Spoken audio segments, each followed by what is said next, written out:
வழக்கமாக நாம தான் படிக்கட்டில் வருவோம். இன்றைக்கி நம்ம நம்பருமே சேர்ந்துட்டாங்க. ஐயோ பாவம். ஒரு பக்கம் சந்தோஷமாக இருந்தாலும் ஒரு பக்கம் அவங்கள நினச்சி பாவமாக தான் இருந்துச்சு. ஓகே, இது லைஃப் ஆஃப் கிட்ஸா எபிசோடு 19. அண்ணன் இன்னைக்கு காலைல எழுந்திரிச்சது லேட்டு. அதனால் காலைல பிரேக்ஃபாஸ்ட்டு லஞ்சு எல்லாத்தையும் டப்பாவில் போட்டு பேக் பண்ணிவிட்டு கிளம்பி ஆஃபீஸ் போயிட்டேன். இன்றைக்கி அண்ணனுக்கு ஷோல்டரும் ஆப்ஸும். ஸோ அதனால் நேராக ஜிம்முக்கு போன உடனே ஸ்ட்ரெச்சஸை போட்டுட்டு ஒர்க் அவுட்டை ஸ்டார்ட் பண்ணிட்டேன்.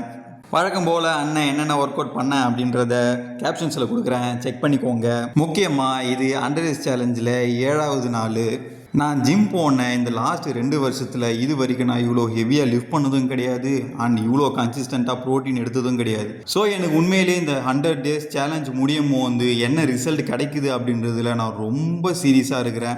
அதோட ஒரு பக்கம் பயமாகவும் இருக்குது. ஏன்னா இந்த 100 days என்னால் கரெக்டாக ஃபாலோ பண்ண முடியுமா முடியாதான்னு எனக்கு கண்டிப்பாக தெரியல. பட் என்னால் முடிஞ்ச அளவுக்கு ட்ரை பண்ணிட்டு தான் இருக்கேன். இருந்தாலும் இந்த லாஸ்ட் 7 daysல என்னுடைய ப்ரோட்டீன் இன்டேக்கை படிப்படியாக இன்க்ரீஸ் பண்ணி ஒரு 120 grams ஆஃப் ப்ரோட்டீன் வரையும் கொண்டு வந்திருக்கேன். ஆக்சுவலாக என்னுடைய வெயிட் 70 kg. ஸோ அதனால் 2 grams per kg அப்படின்னு பிளான் பண்ணால் எனக்கு 140 grams ஆஃப் ப்ரோட்டீன் எடுக்கணும். பட் என்னால் மேக்ஸிமம் 120 வரைக்கும் புஷ் பண்ண முடிஞ்சுது. மேபி இன்னும் வரக்கூடிய வீக்ஸில் நான் 140 ரீச் பண்ணிவிடுவேன் நினைக்கிறேன். வழக்கமாக ஒர்க் அவுட் எல்லாம் முடிச்சுட்டு வீட்டுக்கு போகிற வழியில் பாதாம் பால் குடித்தேன், சர்க்கரை கம்மியாக. அப்புறம் வீட்டுக்கு நைட்டு டின்னர் சமைச்சு சாப்பிட்டுட்டு தூங்கிட்டேன். நாளைக்கு வீடியோவில் பார்க்கலாம். பாய்.